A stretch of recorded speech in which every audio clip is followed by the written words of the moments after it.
Hi, ako si Alvin, aka Pultan Vlog, isang seaman pero hindi mayaman. At ngayong araw nga pala ay lalabas kami dito sa bansang Netherlands dahil nandito lang ang aming barko sa Gidli at malapit lang ang aming lalabasan at mamamasyal.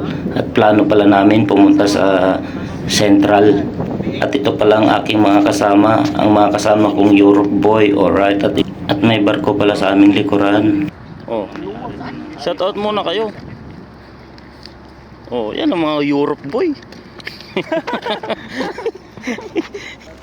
Oh, malamig pero may araw, guys.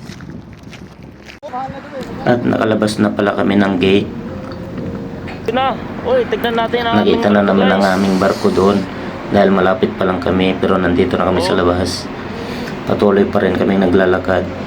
At bago kami makarating ng Central ay daan muna kami ng dock part ay na isa ring pasyalan. Ngunit sa panahong ito ay medyo malamig. Video muna, forma. Alright. Yan ang aking mga kasama guys na naglalakad. Pumuna pala kami ng dock part at suot-suot ko naman ang pangmalakasan kong mask kahit mas pa ito ng COVID-19 pa. Pero at least buhay pa. Dahil sobrang lamig dito guys. At nakakabawas din ng lamig sa mukha pag suot-suot ko ito. At ayun na naman ang aming barko at nandito na kami sa taas at nagpicture pa ang aking kasama.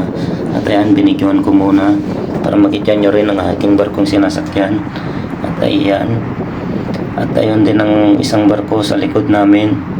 Barko rin yun ng aming company. Orange juice din ang kalaman yan katulad namin. O ayan. At ito ang dock part kung tinutukoy. Dito na kami guys. Ayan, walang masyadong tao guys dahil medyo malamig. At dahil palakad-lakad kami ay naisipan kong magpa-picture sa aking mga kasamahan. At tinitignan ko nga kung saan pwedeng magandang view. Ayan, pasilip-silip lang konti at mamaya ay magpapapicture na ako at naglakad-lakad muna ako dyan. At mamaya ay magpapapotoshoot na ako.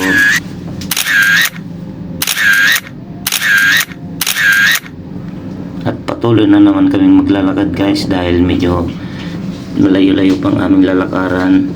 Akala ko kasi ay malapit lang at akala ko ay dito na yon ay hindi pa pala. 30 minutes pa pala na lakaran yon at buti na lang ay may kasama kaming dati nang nakapunta dito. Ang aking kasama sa barko. Yan, pag makalabas kayo, meron kayong oras, lakad lang kayo dito.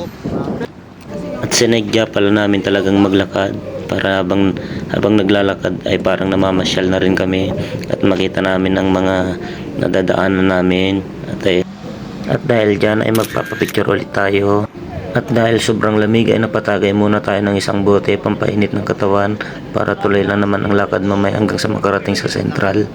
At magandang view pala dito kaya kami dito na paupo, patagay-tagay lang ng isang bote hanggang sa maubos at patuloy na naman kami maglalakad.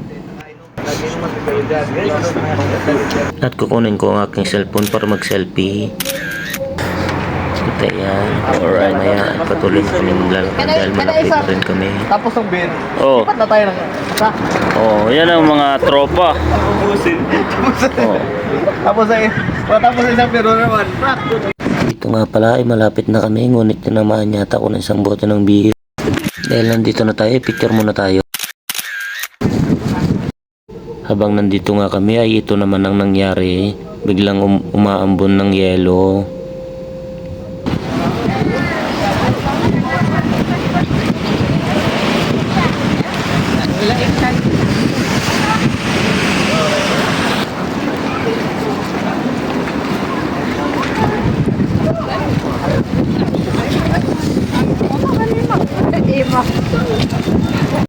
Dahil sa nangyari ay uwi na lang tayo bago pa tayo maging frozen dito at baka hindi pa tayo makauwi. Pabalik na pala tayo ng barko dahil palakas na ng palakas ang ambon ng yelo at baka mamaya ay bigla pang umulan nito. At ayan, pati mga tao yata ay umuwi na dahil sa nangyari. Sa sandaling ito ay nakukuha ko pang mag-video habang naglalakad dahil hindi pa masyadong malakas, ngunit mamaya ay palakas na ng palakas. Habang naglalakad ay napupuno ang ating jacket. At palakas na nga ng palakas guys, ito napupuno ng ating jacket. Yung jacket nating itim ay nagiging puti na ito. Pero patuloy pa rin tayo sa paglalakad dahil uwi pa tayo ng barko at dahil sobrang lamig na ipapasok muna tayo sa grocery. Kunwari bibili pero magigamit pala tayo ng heater.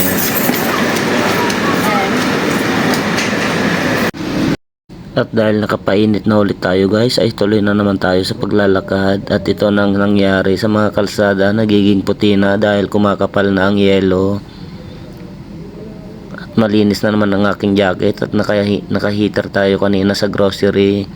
At papuno na naman ulit yan dahil maglalakad na naman tayo. Palang ang mga kalsadang dinadaanan ko nagiging puti na, pero dito muna tayo sa tabi para iwas lamig. Dito nga pala ay kinakaya ko pa ang lamig, pero maya maya ay hindi ko nakaya. Mas kumakapal pa sa bandang unahan. At ayan, puro yelo na sa dinadaanan ko. Ito na nga ay puro ng yelo at malapit na ako sa barko. Pero ganun pa man ay nag-video pa rin tayo. Pukot pa na isang beses. Dito nga ay malapit na tayo sa barko at nakaramdam na ako ng gutom. Tinigil ko ng video dahil hindi ko na kaya.